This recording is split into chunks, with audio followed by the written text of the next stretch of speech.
Solving rational equations can be very intimidating. So we're going to go ahead and get started, and I want to show you that it's not as scary as they first look. First off, let's talk about what a rational equation is. Rational equations are equations involving rational expressions, which sounds a little bit circular, but it's to recognize that rational means fractions. So I got 4 examples for you today. The main way we solve rational equations is by clearing the fractions. Solving rational equations is all about making them no longer rational, getting rid of the fraction pieces. Okay, so we're going to do that with these 5 steps. We're going to factor the polynomials if we have them. We're going to multiply with the common denominator of all the terms. We're going to reduce fractions wherever possible. We're going to solve, and then we're going to check our answers to make sure we don't have any answers that just don't work in our original. Now, first example, this one's pretty basic. This is a rational equation because it's a fraction equal to a fraction, but I want you to notice that this also looks like a proportion. And so that's a hint that we can solve this like a proportion. And so that's what we're going to do. We're going to go ahead and multiply by the common denominator. So the common denominator isn't 5, it isn't 3. The common denominator is 15, okay? So the least common denominator of this one is 15.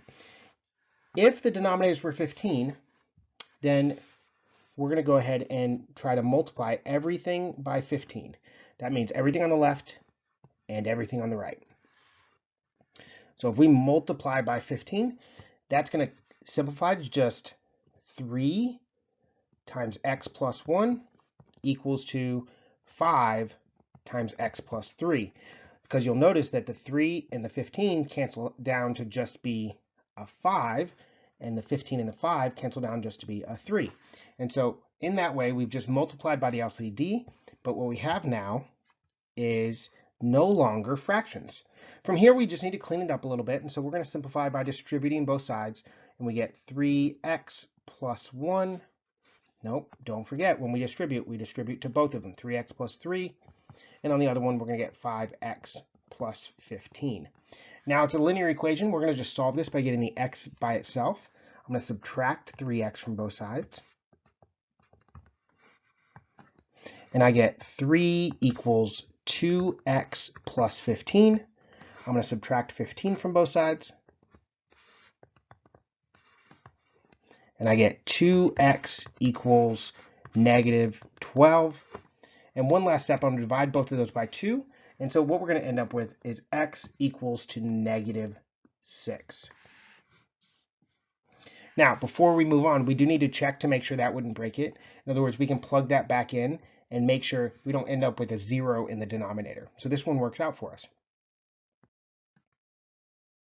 On this example, the least common denominator, well, there's only one fraction, and that fraction has a denominator of a.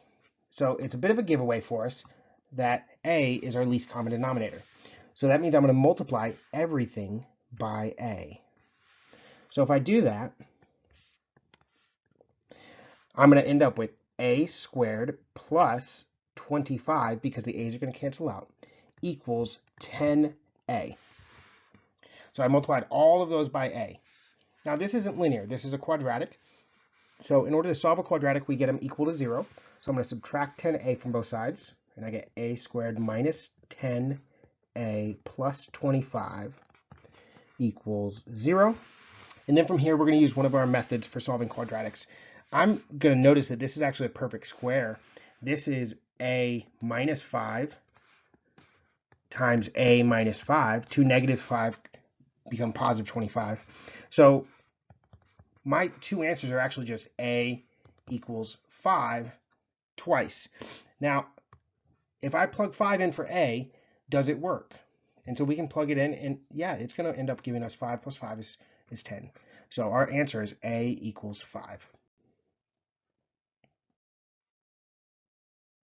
This one is a little bit more complicated, a little bit scarier looking, because this time we have lots of fractions. In fact, we have 3 fractions in play. So I'm going to go ahead and think about my least common denominator. But before I do that, I need to factor all of my polynomials. So I'm going to factor this guy right here, and that's really the same as x plus 2 and x minus 2. So that's a bit of a hint there that we actually do have both of those on the right. And so our LCD is going to be equal to x minus 2 and x plus 2. Now, if I multiply that by everything, it's going to cancel out with some of them. It's going to cancel out with the things that are already there. So I'm going to end up with 5 times x plus 2 minus 2 times x minus 2. And then I'm actually just going to have equal to 3 because I'm going to cancel out both of those. So I just have the 3. From here, we can clean it up a little bit. Make sure you remember to distribute that negative across to both of them. And so we get 5x plus 10 minus 2x plus 4 equals 3. And so we get 3x plus 14 equals 3. And let's subtract 14 from both sides, and I get 3x equals negative 11. And last step, I'm going to divide both sides by 3. And I get x equals negative 11 over 3. Now this can make you really uncomfortable because you go, oh, I got a fraction, it must be wrong. Don't freak out. It's actually not wrong. It's the correct answer. Okay, just because it was a fraction doesn't mean it's wrong.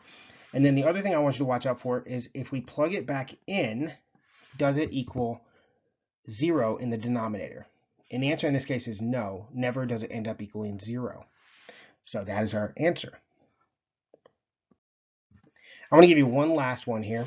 This one has two fractions that have different denominators, and then it's got a number that's not even a fraction. So our first step is to identify our LCD. We're only going to focus on the things that have denominators. So that means our LCD is going to be y minus 4 and y minus 3. We're going to multiply that by all of our pieces.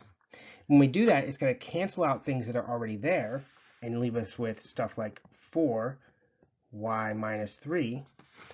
And then it's also going to give us, cancel out for that, and we get minus 3y minus 4. But when we multiply this on this side, we just have a 1, okay? So that means it's going to equal that whole thing, just 1 times y minus 4 and y minus 3. All right, so we've got a little bit more work to do here because we're going to have to distribute, and then we're also going to have to clean up this right side by foiling that out. So I'm going to go ahead and get to work. 4 times y and 4 times negative 3, and I get 4y minus 12. Negative 3 times y is negative 3y. Negative 3 and negative 4 is plus 12. So on this side, it actually kind of collapses pretty nicely to just be equal to y, okay, because we have a negative 12 and a positive 12, and we have a 4y minus 3y. Now, on the other side, however, we're going to have to FOIL this out. And so that means we're going to multiply by y to both of these, and that's going to give us y squared minus 3y. And then we're going to multiply by negative 4 to both of them. That's going to give us minus 4y plus 12. Now, at this point, we can combine those a little bit. We can find the middle terms, and we get minus 7y plus 12. This is a quadratic, so we're going to get it equal to 0. So I'm going to subtract y from both sides, and I would get 0 equals y squared minus 8y plus 12. So here comes our final question here. We need to now solve this. And so we have to think for a second, how are we going to solve this? I'm looking for two numbers that multiply to 12 and add to negative 8. Does it even factor? Well, if it doesn't factor, we could use the quadratic formula. I don't want you to forget that. But this actually does factor because the two numbers I'm thinking of are y minus 6 and y minus 2 equal to 0. So I can say that my two answers are y equals 2 and y equals 6. And if I plug either one of those back in, I'm good to go. It works. Thank you so much. Like and subscribe.